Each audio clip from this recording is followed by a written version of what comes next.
諗一句説話，就諗起法國啦。你會有句咩説話咧？粗口嚟嘅喎。嚇粗口啊！我粗口都講下。你2年唔掂嗰件衫，係啊，你就要抌噶啦。佢話二叔有啲咩衫你唔着？你係咪中意㗎？係啊，好你真係要着㗎好正啊！佢問你嗱，搭你膊頭，係跟住之後睇你先講。你話今日 excuse me，咁死咁我啦！就即刻話，琴晚打老虎。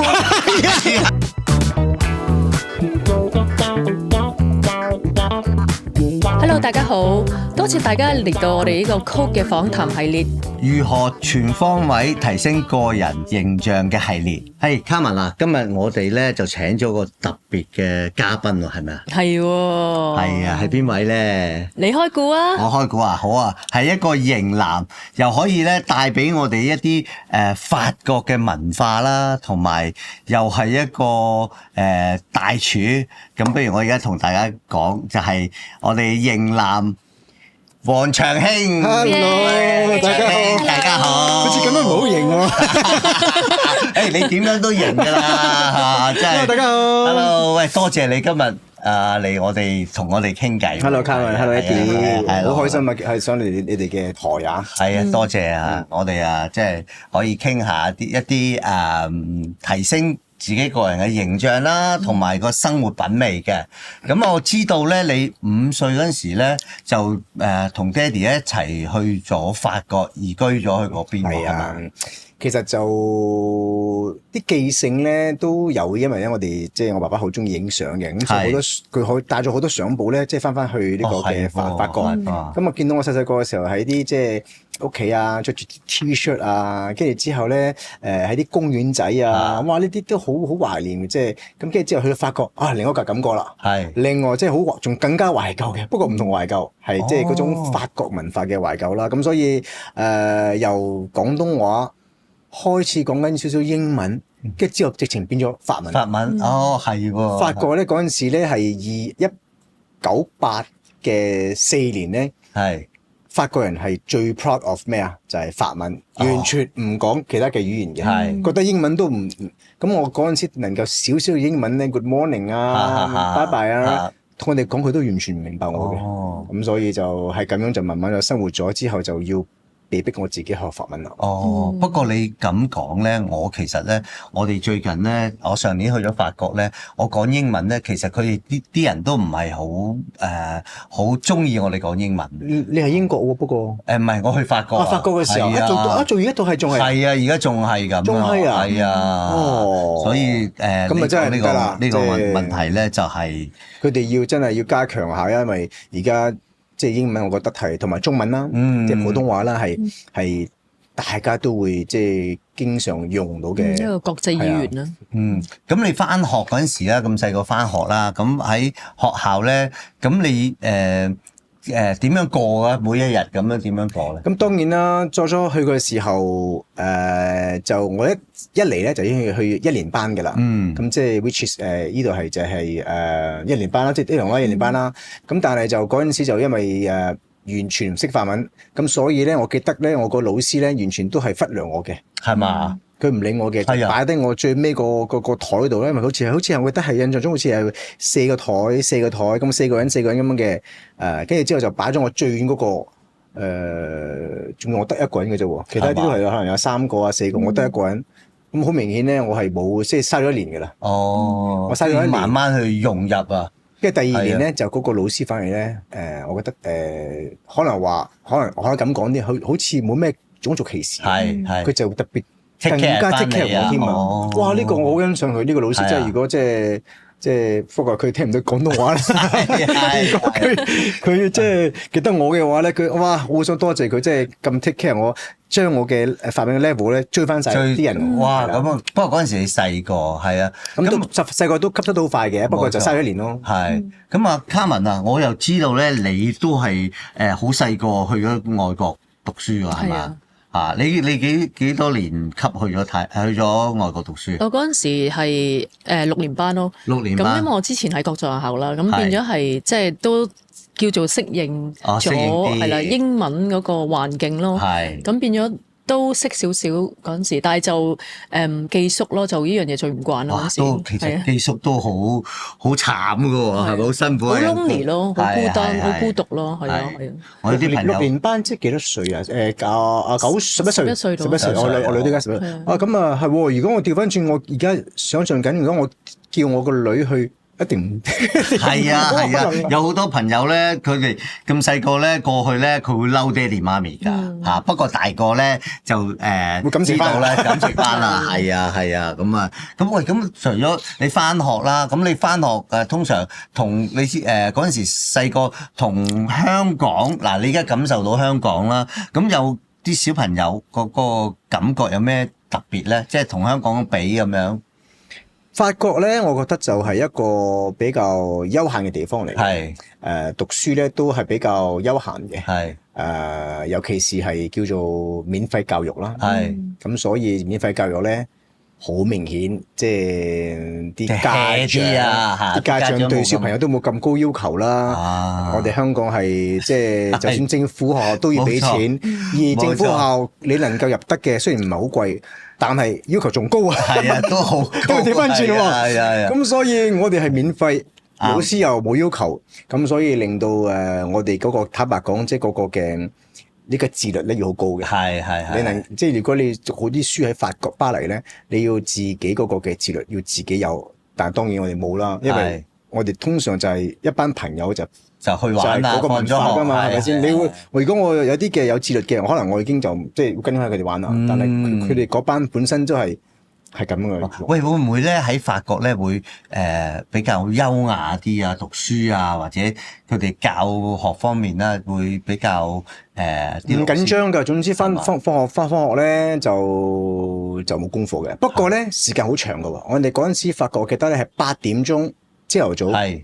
一定㗎啦，全世界嘅8點鐘翻學啦，即係7點幾翻學。到5點鐘5點鐘8點到5點㗎，或者4點鐘嘅，係啦。咁啊，所以咧就啲家長可能佢哋我哋即係冇姐姐，咁所以佢哋可能就 set 咗咁嘅時間俾啲家長翻工放工咯。香港我哋就一翻到1點鐘啊，邊個接啊？係咪先？我哋有姐姐幫手啊嘛。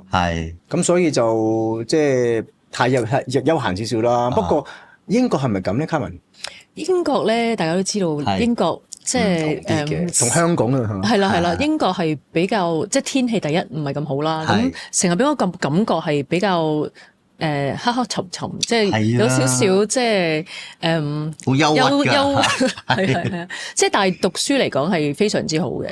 不過你係宿舍，所以話你係基本上都冇咩時間出去啦，係嘛？係啊，通常都喺宿舍入邊咯。係啦，幾耐到先至翻嚟香港或者？我翻嚟香港會咁啊好啊，三個月翻嚟一次。哇，都好多喎！係啊，好多假期英國，好似冇離開過喎。每一樣嘢就係好多假期咯。嗰陣時最勁我係一年翻嚟6次嘅。哇！咁有冇屋企人陪你過去啊？冇啊，自己咯。自己嘅。即係初第一次，我爹哋媽咪全家就會同我一齊過去啊。咁啊之後送咗學校，好唔捨得之後，咁第二次翻去就自己咯。哦，我第二次係自己啦。咁翻嚟今日都 OK 嘅。都 OK，放心嘅。咁後尾你點樣去咗美國啊？後尾係啦，之後咧可能即係爹哋媽咪知道我當時咧有親戚咧喺美國啦，咁變咗我就去美國玩一次 half term 去嗰度玩，咁啊發覺其實英國同美國係真係好唔同嘅，咁加埋有家人喺美國啦，咁變咗嗰個感覺會係開心好多咯。嗰個生活方式同埋嗰個係啦，佢嗰個環境啊，即係文化都好唔同咯。因為你大個啲啦嘛，係咪？你大個啲啊嘛，咁所以就所有嘢都可能就唔識咁拘束啦，係咪？係啦，跟住之後喺美國就一路讀到大學畢業翻嚟啦。明白。咁喂，如果喺法國咧，法國啲人咧冇咁拘謹。長興，如果你一句説話去代表咗，即刻去諗一句説話，就諗起法國啦，你會有句咩説話咧？俾我哋啲粗口嚟嘅喎。嚇，粗口啊！好，粗口都講下。不過法國粗口比較易入。不過呢個粗口咧，我相信咧，意大利文啊、西班牙文都好相似嘅喎。係嘛？點講啊？Putain，有冇聽過啊？冇啊！即係咩意思啊？即係即係香港咩意思啊 ？shit 咯，shit。係啊，其實都唔係粗口嚟，俗語嚟嘅啫，俗語咯係咪俗語咯係啊俗語咯就係你哋一諗就諗翻係法國嘅文化啦。因為啲係嘛法國人咧就，我覺得法國人咧就都比較即係好點樣講咧？佢哋喺尤其是巴黎嗰啲咧就好冇耐性嘅，係都即係咁，所以咧佢哋長期都講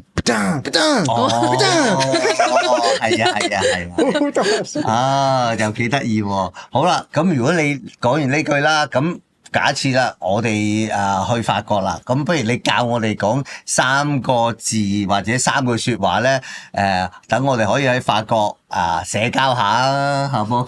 我諗大家都聽過今晚打老虎啦，係喎，呢句都好，呢句都好熟喎。嘉文有冇聽過？嘉文都有聽過。咁今晚打老虎當然係即係廣東話就係今晚打老虎，但係喺我哋嘅法文就唔係呢個意思啦，就係 Comment allez-vous？Comment allez-vous？Comment allez-vous？今晚打老虎，成日都好似啊嘛。所以我成日話咧，香港人咧即係能夠可以將呢啲唔同嘅，即係可以直嚟幾似喎。咁呢意思就係話你哋好嘛 ？OK，你們好嘛？Comment allez-vous？Comment allez-vous？係啦，跟住有一個就係呢個都係一首歌嚟自一首歌嘅歌詞嚟嘅。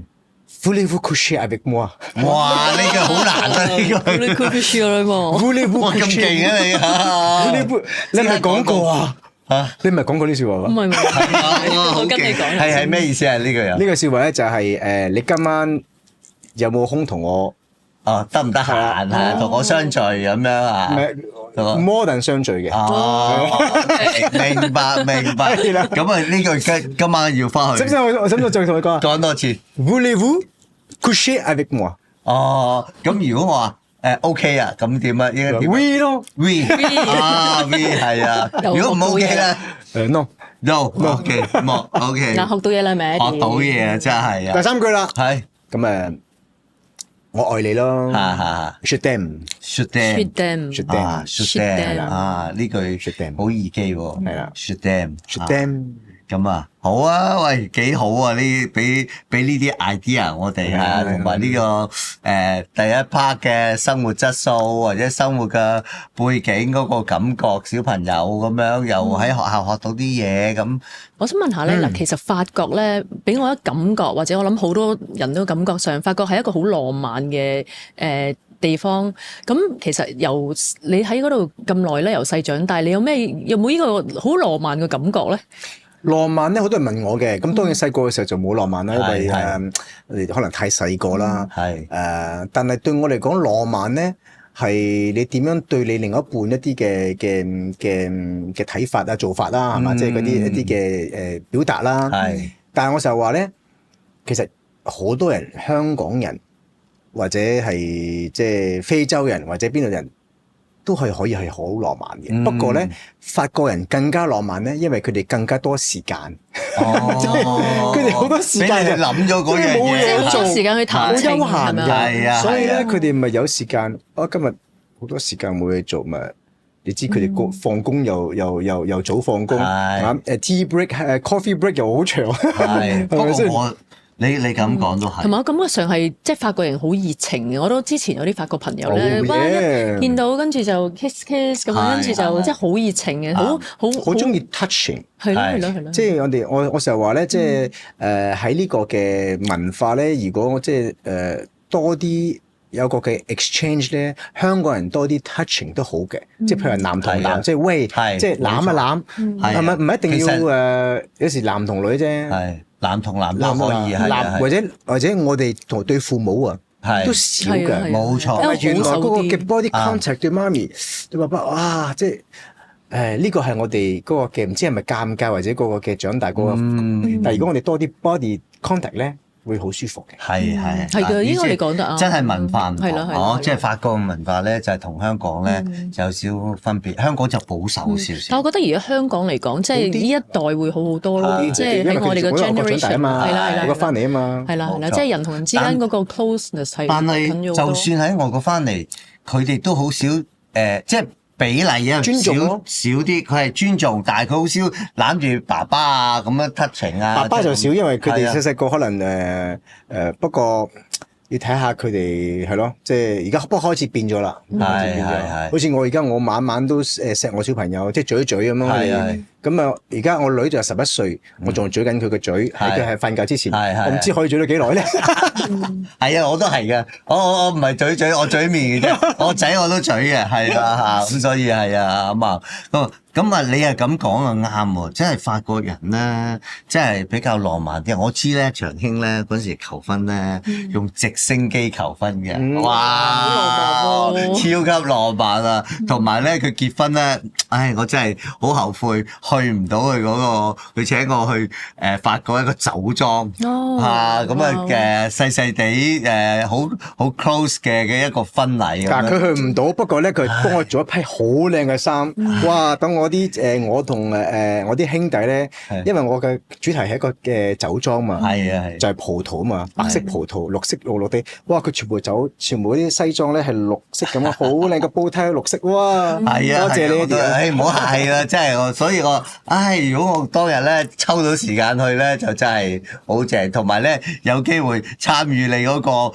求婚儀式咧，哇！就正啊，真係我諗啊，即係咁多個朋友咧，真係第一個利用直升機，哇去求婚咁樣。我哋有時間去諗呢啲嘢，有時間去呢個文化咯，呢個就係文化啦。法國人呢啲就係其實呢啲咪浪漫咯嚇。咁我哋香港朋友咧要學多啲啊，無論男仔同女仔都要學下呢個模式啊，真係。好，另外咧亦都係啦。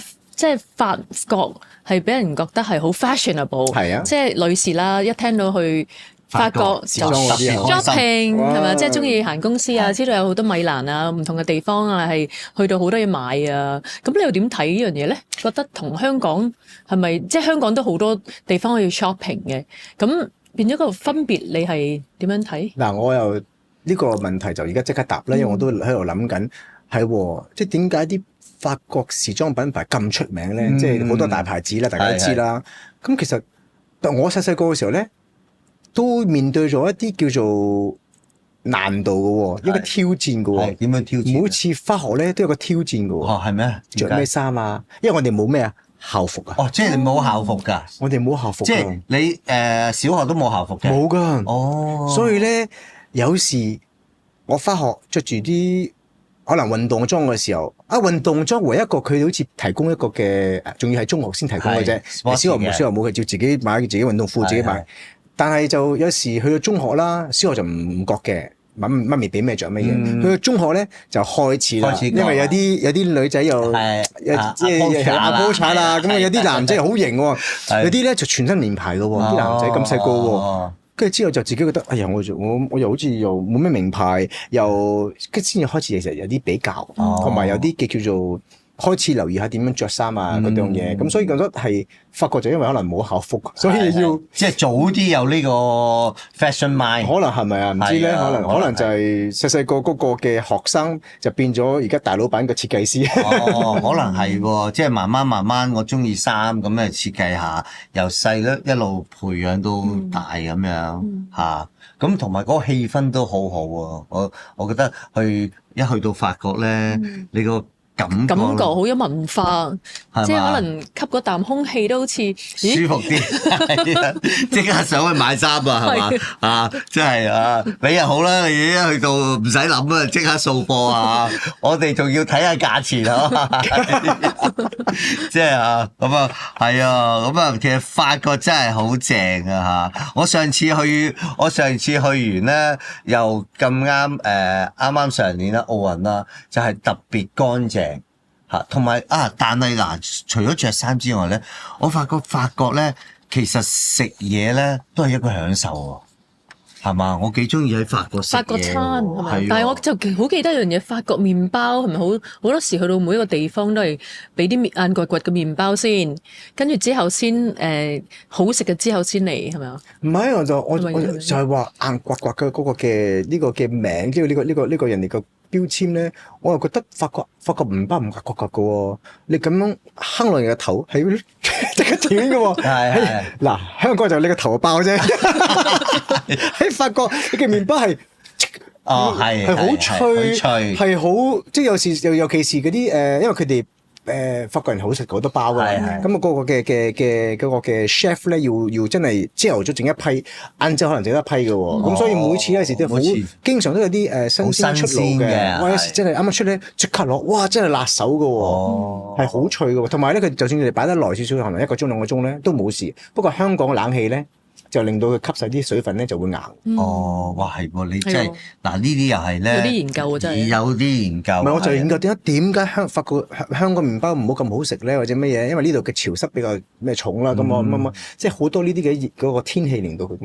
你睇下頭先話乾爽啊嘛，係喎，所以唔會法包唔會硬角角嘅。喂，咁你嗱，你兩邊都試過生活過啊？咁你形容下香港嘅生活同法國嘅生活有咩唔同咧？即係嗱，我覺得咧就香港就係一個好急步嘅地方啦，即係乜嘢都要快，乜嘢係講效率嘅，亦都非常之好適合我，因為我覺得自己本人咧都係一個嘅比較快嘅，即係反而你覺得適合你，即係你喺法國就覺得都係太慢啦，太慢啦！以前我第一個 job 係啦，第一個 job 咧就係做地勤嘅，咁咧我點解就開始接觸香港人啦，即係香港乘客啊，咁啊每次咧。一班機係大概有300嗰個嘅 passengers 啦，係咪先？咁我哋要做 check in 啊嘛，咁啊我做 check in 咧，我哋有大概6個 counter 咁4個 counter 5個 counter 咁樣大概啦。永遠咧我就差唔多90個100個乘客嘅，其他啲同事咧法國人咧做40個40個50個，跟住之後我就人哋話今日長興又做得最快啦，但我唔係話特登。係啊，我係即係好 relax， 好傾下偈啊，翻香港啦，咁啊 enjoy 啦，但係都要做到100個，即係好明顯嗰個步速啊！休閒係咪慣咗休閒咧？好多時間，所以佢哋真係做嘢嗰陣時就比較慢。我有個朋友就係佢係叫 Jean，Salut Jean，佢咧真係好慢，尤其是一見到靚女咧，呢啲法國嘅味道出嚟啦 ，Hello。Where did you buy？拉長啲，呢個好喎。唔怪之佢30個啦，佢就30個啦。係喎，所以慢慢其實外國好多都係咁嚇，係咪啊？係啊，有時我喺英國咧，啲人咧都即係見到有啲人咧，見到靚女咧就 Hi darling，即係佢哋會咁樣去形容噶嘛，跟住又講下傾下偈啊，咁我哋喺後邊等咧，即係跟住。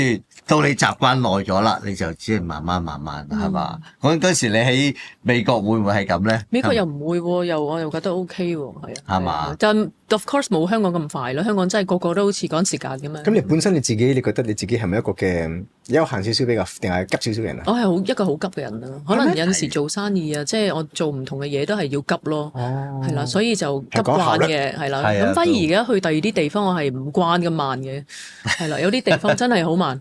咁你會唔會自己揾嘅時間去？呢個係我嘅。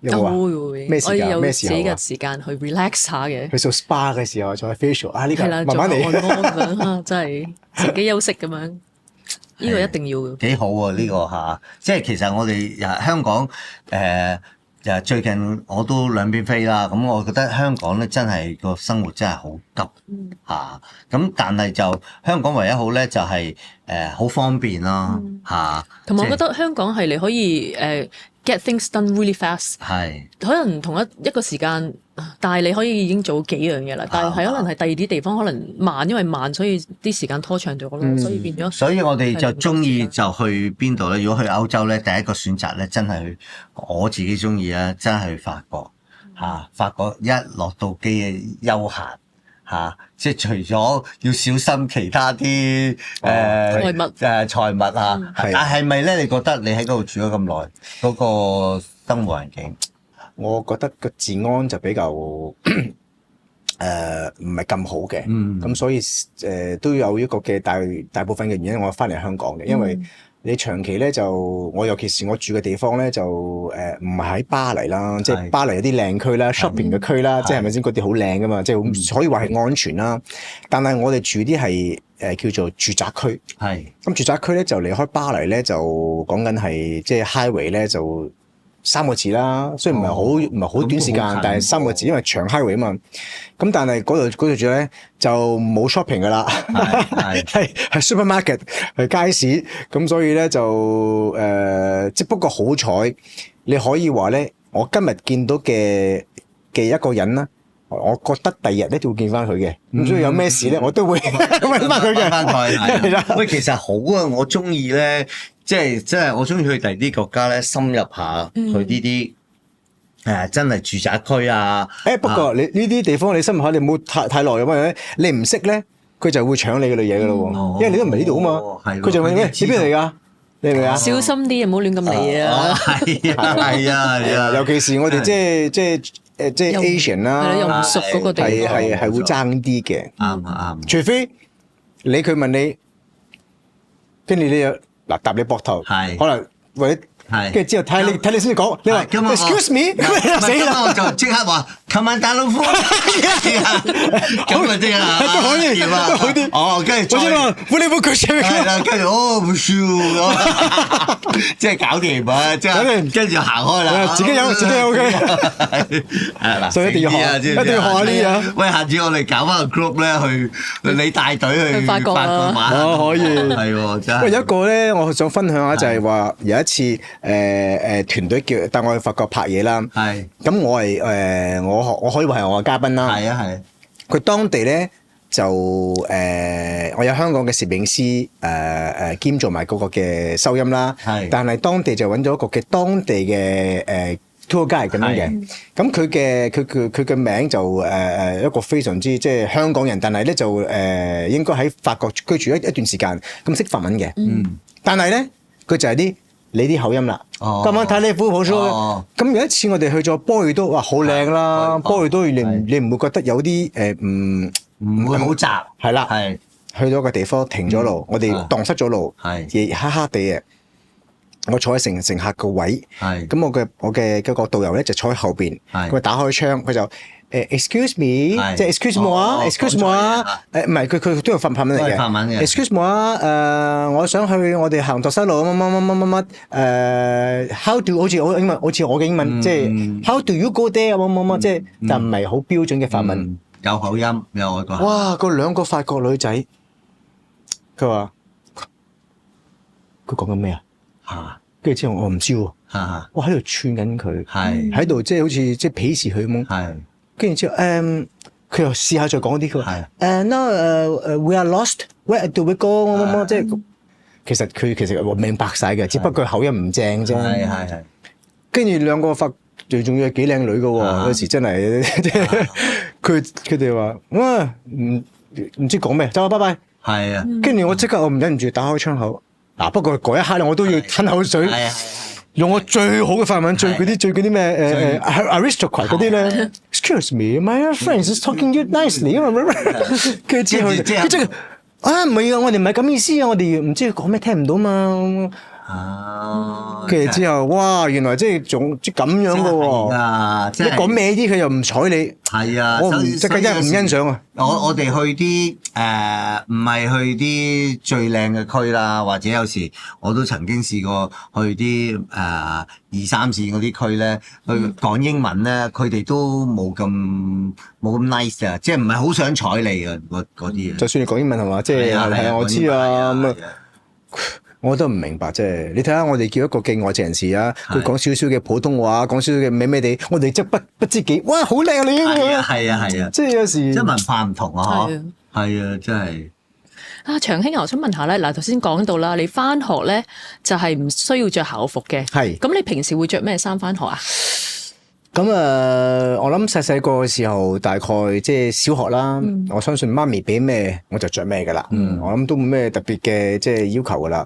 咁去到可能就係中學嘅時候咧，就會有多少少嘅即係自己嘅私人嘅 style 啦。咁因為都開始睇到原來哇人哋咧就好 fashion 啊，有啲即係有啲唔同嘅 style 啊，牛仔褲啊 baggy 啊，有啲咧見到咧直情見埋個底褲尾添啊，即係啲有啲人一個束腳一個唔束腳，笑啲哇咩 style 嚟㗎？係咁但係我就比較 sporty 啲嘅，咁當年細個啲，咁所以我都中意比較 sweater 啲啊，即係嗰啲簡單啲咯。但係我又冇乜點跟人哋嘅，我又中意自己嘅有自己嘅 style 嘅。但係我都會參考下人哋有啲咩顏色配搭啊。但係你話嘅我都係好比較咩咧？比較 traditional 嘅，即係可能牛仔褲，跟住之後一個 T-shirt， 係咯casual 啲咯，casual 啲咯，係啦。咁去到工作嘅時候咧，就因為我都有返好多唔同嘅工作咧，不過嗰啲全部都有制服嘅。例如之前我都有返過地勤啦，咁佢都有個國泰嘅個地勤衫啦。但係就你話喺巴黎嘅嗰啲我見到好多男士咧都會恤衫西裝，但係戴個頭盔嘅喎，因為佢長期戴啲嗰啲面樣啊，周圍都好型，好型喎，係啊，可以好型嘅喎。咁啊，香港咧，香港女士啲 LOL 係點樣着咧？而家我諗女士嚟講咧，尤其是做生意嗰啲啦，係喎，又唔同喎。咁啊，企業家通常都係着得即係冇以前好傳統咁樣咯。而家係多數都係好 smart casual 嘅，最緊要着得自己舒服。係啦，咁睇落嚟即係又舒服啦，係咪？就好似你嘅 code 嘅牌子啊，係咪？係啦，都係咯，都舒服得嚟又型又係啦。我哋係啦，我哋 exactly 就係中意即係希望可以有一個好型嘅形象啊，跟住又舒服啦。咁我亦都係即係希望每一個女性着咗我哋嘅品牌之後咧，會顯得又高又瘦嘅。我見到啊，即係因為好多好似10年前，因為20年前啦，應該20年前我先至仲係返緊一啲嘅正職喺香港啦。我啲女同事都係。唔係黑色就係深藍色，唔係就係灰色。而家我見到比較繽紛顏色，真係幾好。Carmen 佢個曲咧就有紫色、有桃紅、有白色咁七彩顏色，方便舒服嘅。係啊，方便女士可以更換顏色咯。因為講真，黑色係女性最中意嘅，因為可以着到又高又瘦啊。咁但係耐不耐換下，因為都好悶嘅黑色，成日都黑白。係啊，係咯，咁樣係啦，同埋嗰啲 style 方面都可以着重翻個線條咯。都好影響一個人嗰個 character 同埋嗰個身形嘅呢個。係啊，其實有時着衫真係好講心情。即係我今日開心啲返工，我着得 sharp 啲，咁又幫助自己個氣場啊。你着咗件衫咧，嗰個氣場好緊要，係。同埋會有，我覺得最緊要係自信，即係你着一件衫有自信，你先可以 perform 得好咯。係啱啊！譬如好似你要拍戲，好多時都即係衣着對你嚟講，其實嗰個形象都好緊要噶嘛，係咪？所以拍戲咧，點解要嗰啲嘅性嗰啲嘅 character 咧，要好分明咧？係一着件衫就知道佢係做咩職業嘅差唔多，你唔係或者做咩性格嘅？冇錯。所以就係有時就係衣着咧，會真係會睇到嗰個人嘅性格。係。我見你平時打扮咧都幾型下喎，你有冇啲咩嘅分享？Eddie 㗎啦，咁啊，其實你喺法國大咧，你自己有一個自己嘅 style 啊嘛。我都話啦，我個 style 咧，我覺得係 keep 住咁傳統嘅，即係當然啦。以前咧就比較中意着啲比較偏窄嘅褲，以前意大利式嗰啲咧，意大利嗰啲咪即係嗰啲叫做咩 cigarette 嗰啲褲咧，比較 tight fit 啲嘅，係啦，短短地，跟住之後就窄啲嘅。而家好似就唔興啦，而家係興翻比較闊少少嘅。咁呢啲我都會跟少少嘅，係啦。但係個大籠咧，即係我就會，即係如果我係平時冇咩嘅活動咧，我就着翻都係牛仔褲，係啦。即係都中意自己 mix and match 嘅，見呢啲顏色都 casual 嘅，好好有 contrast。我中意 mix and match 嘅顏色嘅，但係你話嗰個嘅 tradition 咧，即係就 keep 翻一個嘅傳統嘅直褲，咁啊就冇咩即係太過花巧嘅嘢，因為 fashion 可以好花巧㗎。係啊，其實其實咧着衫咧真係睇場合嘅。譬如好似阿 Carmen 話，喂，我翻工，我今日要開會，我會揀翻件比較莊重啲嘅女士嘅套裝啊。好似 coat 咁，我今日我揀套冇咁 sharp 嘅，今日少少藍色或者我今日去一個比較開心啲嘅場合嘅，咁我可以揀件桃紅色係嘛？好似你 casual 嘅，我今日中意牛仔褲或者T 恤，咁樣就比較啱自己嘅 style。睇場合係啦，睇場合睇嗰個嘅，即係你喺嗰個心情啊，同埋係咯，最緊要就係着得舒服。着得舒服，係啊。不過你就俾人嘅感覺咧，就係官仔骨骨啲，係啊。所以咧，最近咧，你有套新劇咧，都叫做劇中咧就叫做豪笑係咪啊？豪笑啊，係啊，叫做個劇名嘅，我唔捨得啊，係啊，翻盤下半場係啊，喂，好好喎，你做得，反正都成套劇都非常之好㗎嘛，多謝觀眾們啦，即係都支持，因為同埋做你個造型又好好喎，真係好官仔啊，又着，我有留意咧，你嗰啲衫咧，真係又恤衫闊褲啊嚇，咁都幾 fashion 喎，其實係啊。做到啲法國嘅咁品味喎，係因為我個角色就係嗰個豪少啦，就係一個嘅餐廳嘅老闆啦。咁啱晒你嘅，曾經我都做過餐廳嘅老闆。係嘅。咁所以佢哋就想將呢個嘅又代入咗去。雖然佢呢個劇冇講我係法國背景嘅，但係就。咁嘅 designer 一睇到我嘅嘢，你都着翻咁好啲啊！係啊！咁啊又幾襯個角色嘅，即係比較有 style 得嚟啦，但係又幾有老闆啦，做老闆個性格咯，性格係啊，又性格有少少心思咯，喺佢嘅打扮咯，係啊，好好啊！即係我見佢做你嘅造型好啦，同埋做阿仔仔個造型咧又好好，係啊，嗰個仔嘅造型就好明顯係而家啲年代嗰啲年青人少少嘅，就算男仔都可以孭包包噶嘛，你見到啦，佢又俾到佢啦，跟住之後中意買波鞋啦，即係。其實所以呢套劇係好貼地，好貼地。你睇你見到咧，每個嘅4個嘅我哋嘅中佬啦，即係係啦，中佬。嗱個的士司機阿浩然又係做翻嗰啲咁嘅好 casual 嘅恤衫咁樣啦，格仔恤衫，唔扣紐咁樣嚇，咁樣。跟住之後就阿 Simon 又係即係可能佢因為佢就比較 artistic 啲，你會見到有啲藝術家啲係啊，即係 casual 啲係配搭啲係啊。跟住係咯，即係人另一個就係渣 Sir 又係運動型啦，運動老師啦，都有啲都好好，都做得好好，渣 Sir 係啊，咁所以即係揾你個角色都幾啱啊，同你着得比較官仔啊，又有時又着下外套啊，好似今日咁啊嚇咁，同埋媽咪嗰個角色都好。哇，係啊 ，LOL 啦，OL 你見到佢啲好似你啲衫咁樣啊，即係都係有好 Coke style，Blazer 啊，真係。你講到流手水，我真係今晚一定翻到去。照啲啊，係啊，真係。嗱，未睇嘅朋友咧，快啲去睇啦。冇錯啦嚇。翻本下半場。係啊，希望有續集。係啦，希望快啲有續集添。係啊，真係，所以幾好啊。同埋即係其實所以衣着好緊要咯嚇。衣着係即係成套如果喺一個劇集裏面一個靈魂啦。同埋喺我哋嘅每個人嘅都有一個嘅表達自己一個嘅性格嚟嘅。係啊，咁我哋又講衫啦，咁啊講開啦。好，咁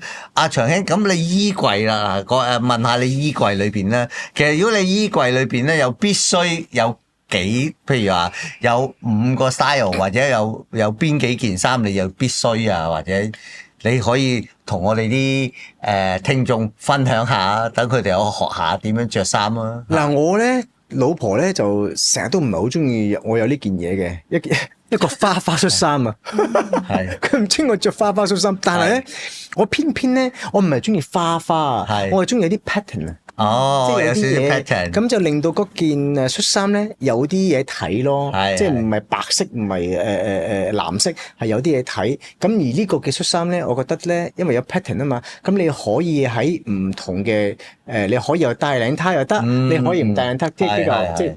咁我覺得係幾舒服嘅，跟住之後就當然要一個 blazer 啦，因為 blazer 又係百搭嘅，牛仔褲啊、西褲啊，跟住之後當然要一個嘅牛仔褲啦，同埋要一個皮帶啦，一個皮帶，因為皮帶都好緊要嘅。皮帶你咩色咧？通常要其實皮帶我都有好多條嘅，係都係襯翻，都係襯翻嗱，譬如話大扣嘅就係 for 一啲比較 casual 啲啦，細扣比較精緻啲都係斯文啲咯，呢啲都係好正常嘅嘢啦，即係我相信大家都知嘅。咁但係就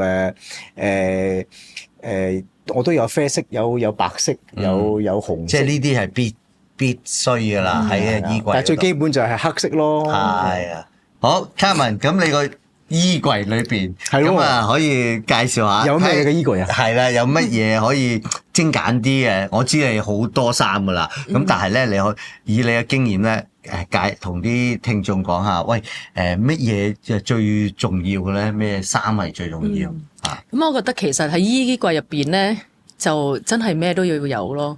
咁最緊要咧就係有一套好靚嘅套裝，咁去啲咩場合啊、咩活動啊都可以着到嘅。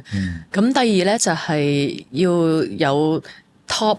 譬如女士啦，即係要有 T-shirt 啦，要有唔同顏色嘅 T-shirt 啦，要有唔同嘅恤衫啦。譬如話有花嘅恤衫啊，有 pattern。頭先你講嘅 pattern 嘅恤衫啊，我覺得呢樣嘢都令到女士嚟講係好似 show 到自己個 character 出嚟。係啦，咁男士可能見到或者其他人見到都會係覺得咦，好似好眼前一亮，優雅係咪啊？係啦，優雅啲咯咁樣咯。優雅啲。係啦。咁除咗恤衫啦，咁褲我覺得都好緊要嘅，咁西褲啦，同埋牛仔褲、casual 褲，都係好緊要啊！唔同顏色嘅配搭，亦都係更好啦。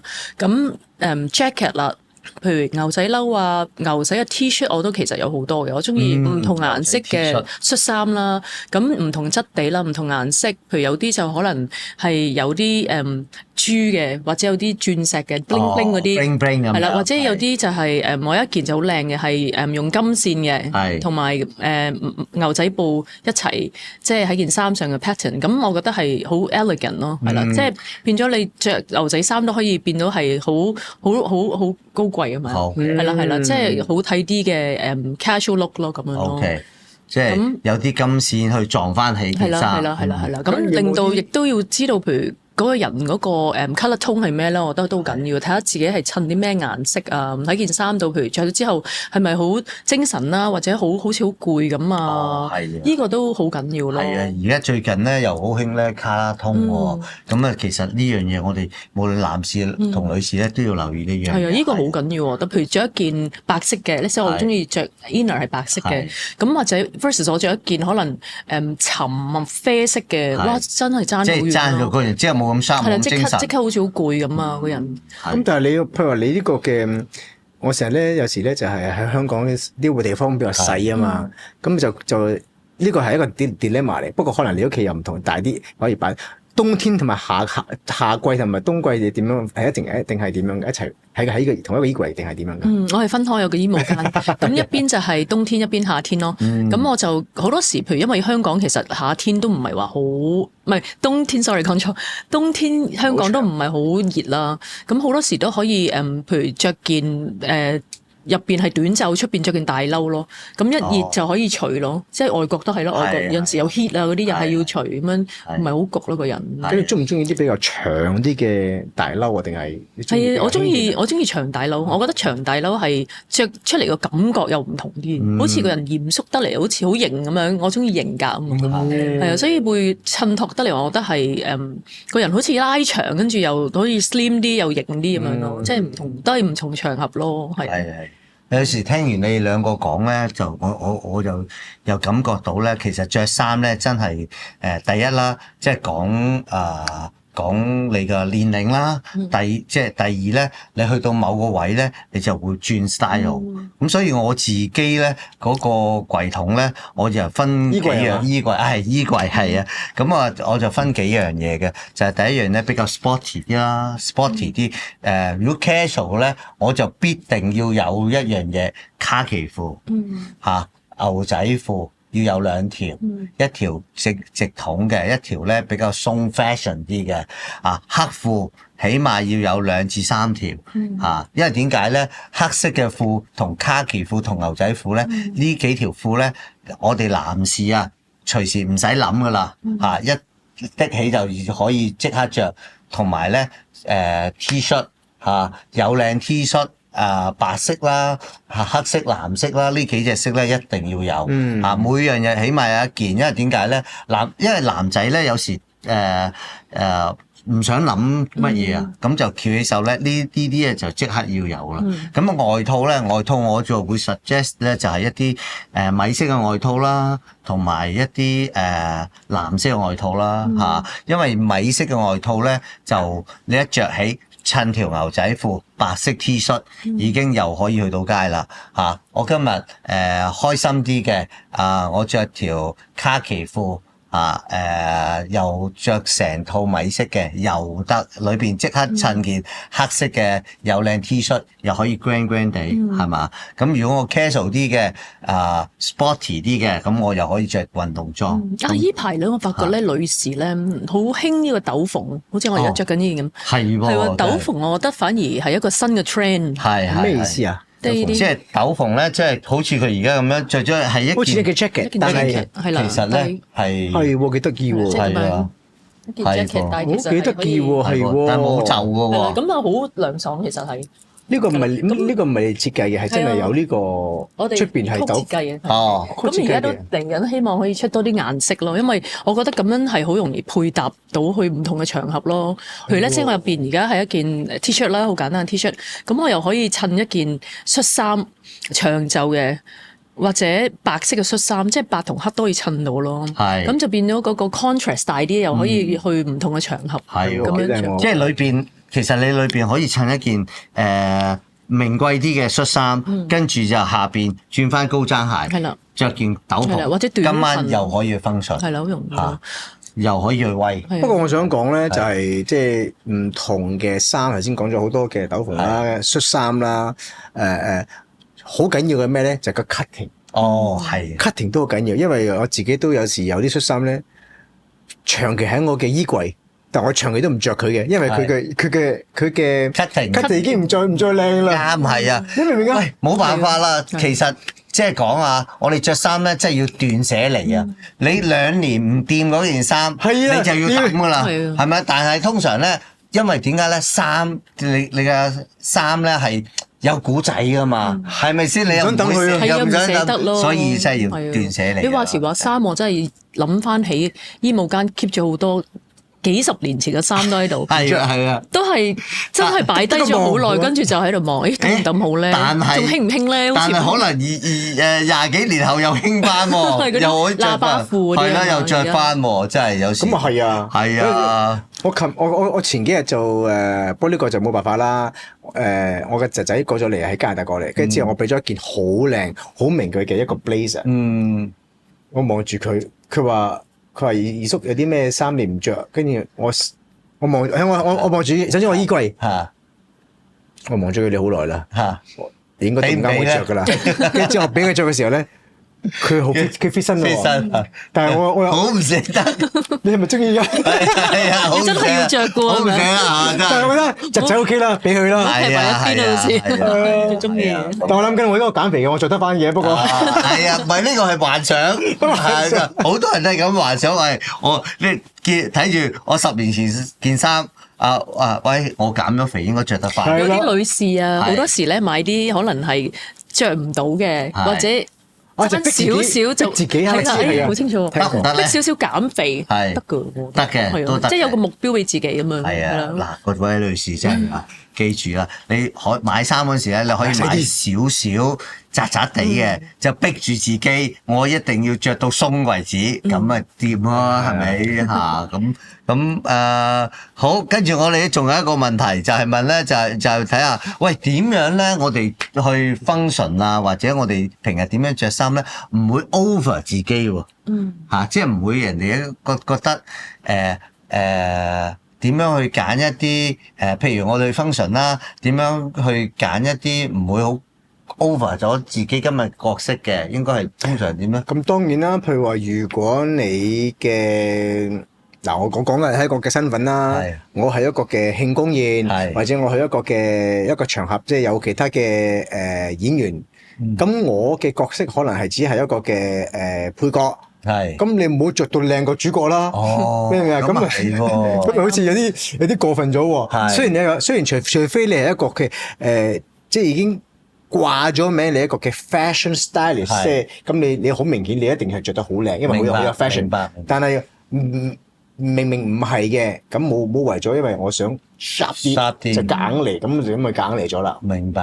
哦，咁即係都係第一樣嘢，都係要睇角色問題嚇。假設身份地位係啊，好緊要呢句身份地位角色。身份第一次或者我今日開會見個客。咦，我睇自己咩身份先，或者我係中上級嘅，我就要着得斯斯文文、四四正正，但係唔好 over 老闆嘅嚇。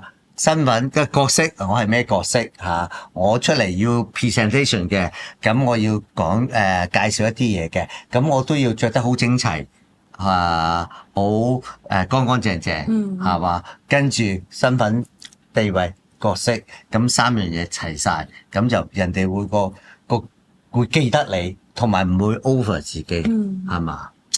女仔咧覺得點啊？女仔嗱，俾我就會通常穩陣啲嘅，我都係着啲即係去咩場合都可以。即係如果我係唔知道個場合着咩 dress code 嘅話，我就會着啲 cocktail dress 啊，或者比較smart casual 以上嗰啲 style 咯。即係我又唔會着到好似去波咁啊，低胸露背。而家其實已經好少呢啲咁嘅場合㗎啦，通常都係即係晚裝高貴大方咯，我覺得係最穩陣咯，係。你咁講又係喎，即係喺呢幾即係 COVID 之後咧，有時去啲 function 咧，又少咗啲女士咧着晚裝，係啊，以前咧好多咧着好行嘅，着晒晚裝，哇閃靈靈㗎，但係咧而家咧唔知係咪？個通唔同咗啦嚇，就係會着一啲比較 smart 啲嘅，好似你曲咁嗰啲行政裝啊。同埋你覺唔覺得而家嗰啲大 events 咧，譬如有啲咩嘅典禮啊，或者咩成咧，啲人以前係會 set 到痕噶嘛？佢 even 係結婚都係，我覺得去飲嗰啲，以前係哇真係 set 頭化妝成 set 係好似真係做戲咁嘅。咁但係而家係完全係即係 casual。翻好多咯喎，係啊，除咗主角啦，主家直梗係要啦，係啊，主角係啊。哦，即係而家咧，以前我想着晚裝嘅，而家咧可以唔使啦，可以着翻一個行政 look 型仔嘅，好似 coat style 咁樣嘅，同埋 mode 啦，係啦，咁就行出嚟咧，四四正正。最緊要你嘅樣係精神，有氣場，有氣場，係啦。阿長興，我想問你咧，你個身形咧咁 fit 啦，你平時係咪都有做運動啊？做運動咧，其實細細個都開始做噶啦。基本上我10幾歲嘅時候咧就開始做運動。點解咧？因為喺法國居住嘛。法國居住咧，你冇一個身形去保護自己，即俾人感覺你大隻咧。即係唔係為咗靚嘅，係為咗保護自己嘅。本身真係唔係。即係如果你大隻，佢又唔敢搞你噶咯喎，係咪？你大嚿啲，佢都唔咁蝦你啦，係咪先？咁所以我嗰陣時我係都食得好多嘢啦，都幾大嚿，幾大嚿嘅。咁所以咧，翻嚟香港嘅時候，之後我選咗呢個香港先生嘅時候，我都好大嚿嘅，即係唔係玩線條，因為我知道當初我唔係知道原來即係大嚿咪大隻咯，即係但係原來即係越大咧就發覺咧唔好咁大隻，反而線條要先好，線條先至咩就可以着到啲靚衫啦，係咪先？咁啊，所以到而家都 keep 住一個嘅比較。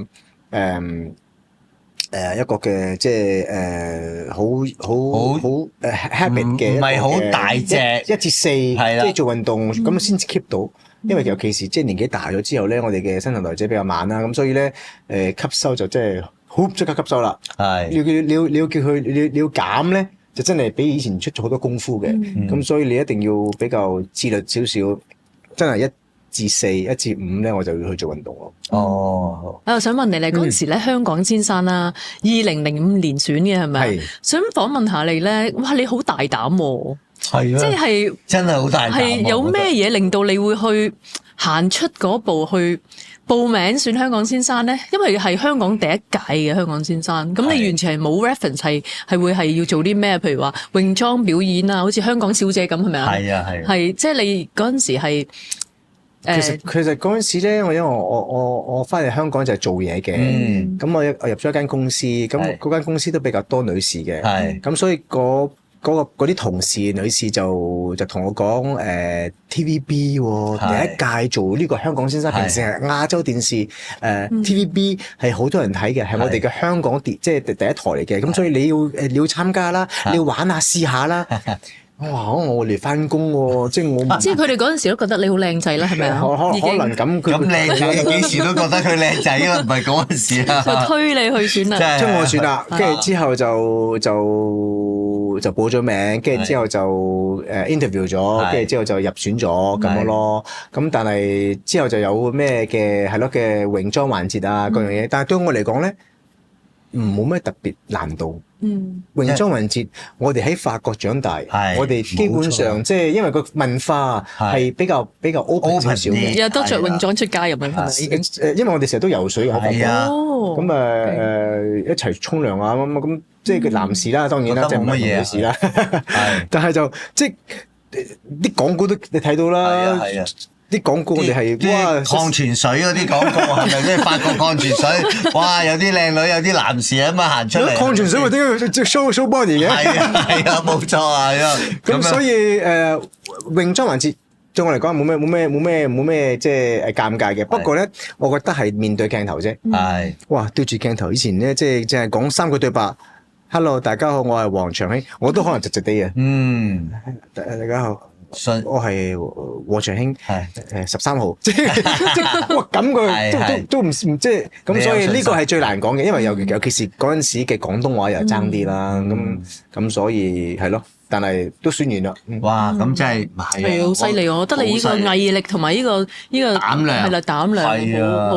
我初識阿長興嗰陣時咧，真係唔敢講嘢嘅佢，同埋咧好怕醜係嘛？係啊，又怕醜喎！哇！真係諗唔到佢夠膽咧去選港男，我都唔夠膽啊！真係係啊，咁所以咧，真係抵你得嘅。嗰陣時又冇人識我，係咪得女同事？可能我諗你係個人傷就因為哇咁多嘅老友親戚見到我喺電視，呢個都係唔係最主要我都唔夠膽嘅，係咪先？真係係啊，所以我同埋佢真係嘅喎，我識佢嗰陣時台詞都唔識睇嘅喎。係啊，而家好叻喎，睇又識，我睇住佢一個個字拼音喎，咁所以呢樣嘢真係。話時話，而家我入行20年啦，啱啱好20年，今年啱啱好20年，2025年啊，係啊，咁啊20年啦。我記得第一個 show 咧就揾佢做嘅，係啊，喺會展咁樣，哇呢個男仔哇好靚仔，即係令到我都心眼，係啊，咁所以我哋變咗好朋友而家。係啊，真係啊！而家我都香港先生05年，咁即係話而家都有20年入行咯喎。係喎，好似你都係喎。係啊，哇！我開間毛咧都20年啦。係啊，我就係你第一個嘅 model 係啊，第一個 model 啊！而家講起先咯喎。哇！咁啊不知不覺20年，咦咁啊卡埋咗就快2年咯喎，好快！一年生日啦就係喎，哇！嗱，祝你哋咧生意興隆啊！好多謝品牌咧，即係越多人認識啦。今日去哇，不過你已經去咗國際啦，去咗英國添啦，係咪先？係咁啊，多謝。繼續啊，即係大啲咁啊！希望我都係啦，即係因為我都20年啦，我發覺20年啦。不過而家咧有啲起色喎，係，尤其是即係翻盤下半場啦，都好多人讚賞啦，令我即係覺得即係可以繼續努力嘅。好，我都祝你啦，以後接多啲嘢拍，順利利嚇，快啲衝出亞洲，整多啲靚衫俾我啊！整多啲靚嘅，隨時出聲。OK，好 OK，好，再見啦，再見，拜拜。